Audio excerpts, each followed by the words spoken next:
We must speak truth to the authority. If you have read Edward Said, he talks of the role of the intellectual. He says, speak truth to the authority. We are in the civil society. We must speak truth to the authority. And that is why we have been having different studies made through CMS, various other organizations, and we tell the government, this is what you are. You like it or you don't like it. Jammu and Kashmir didn't like it. They dragged us to the court of law. Some other states didn't like it. We said, no, these are the perceptions of people.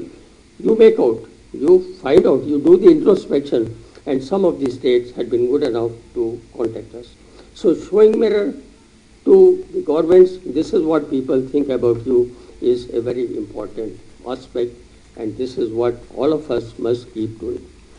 My second proposal is that we must seek truth from the authority. Now we have a very important tool in the Right to Information Act. We must hold the public authority accountable and responsible. And that's some of the initiatives which we have taken, and I'll just rattle some of them very quickly. We had filed a petition under RTI Act when the news came about the Indian funds logged in the Liechtenstein banks. So the government, dilly-dallied. They didn't give us information, taking the defense that we have double taxation treaties, etc., etc.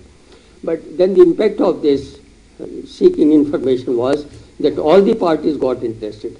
And the last election, general election, the propaganda was that you elect us and we will get back our funds.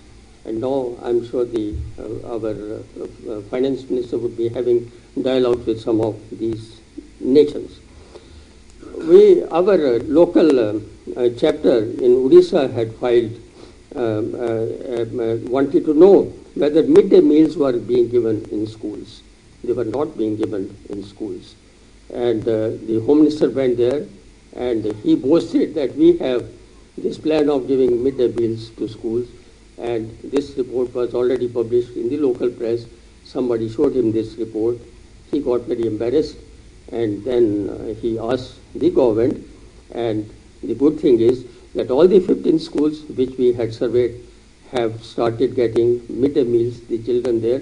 Not only that, all other schools in the region have started getting midday meals. This is the power of that. Now, Benami Transaction Act, I had asked for this information, that what are the reasons why the act has not been notified to. And they said you can't ask what the reasons are because reasons are not part of the information. I said, okay, tell me the opinion and the advice which has been given to Government of India why they should be postponed. Anyway, I didn't succeed with the department. I had to go to the CIC, and the CIC gave a direction to the government, or a suggestion, not a direction. It's a very half-hearted decision, but saying that the government should take expeditious action in the matter so that the legislative intent behind the enactment could be realized. Anyway, I will not leave it at that. I will go on pursuing it. My third suggestion is we must struggle for truth, and that's why we have filed some of the public interest litigations in the court. You are aware of the Provident Fund judicial scam in Ghaziabad. It is we who had gone to in a PIL saying why should judiciary not be investigated, and the Supreme Court said yes, and it was investigated, and the later consequences you would be knowing, and so on. So therefore, we must create a discourse by talking, by writing, by presenting this problem, by expressing ourselves, by raising noises, voices. Here is a problem, you have to deal with this. Friends, the three most important irreversible discourses in the world are the human rights, the environment, and the transparency. Nobody can stop them, whatever efforts they are made. So therefore, we have to strengthen forces of reform by collaborating with like-minded civil society organizations and build up pressure. And we from the Transparency International had been telling government, we are not against you. We are not criticizing you.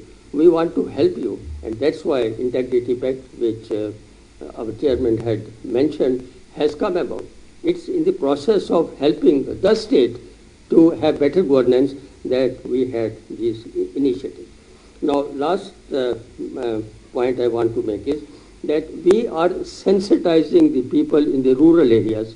We have a project known as PEHL. We have taken up Jharkhand, Odisha, and Bihar. We might expand to other places depending on the availability of funds. And what our people are doing is telling people these are your entitlements, and we will shortly issue that passbook. These are your entitlements. You are entitled to these. You ask the panchayat, you ask the local government, you ask the deputy commissioner, you must have these, and you should go on. So therefore, you are espousing what RTI Act is. We are telling people this is the manner in which you can use it. We are telling them you associated yourself with the social audit and ask the citizens charter. Wherever you go to any public office, you say, I want to have the citizens charter. What you are doing, how can I get this service? So, friends, we say eternal vigilance is the price of liberty. Eternal vigilance is the price of integrity, transparency. We have to be eternally vigilant. These are dynamics of change. And that's why we are not pessimistic, we are not cynical, we are very optimistic. For us, the glass is always half full. Times are changing, and things, I'm sure, I'm very confident, will also change, provided the civil society gets awakened in a big way. Thank you very much.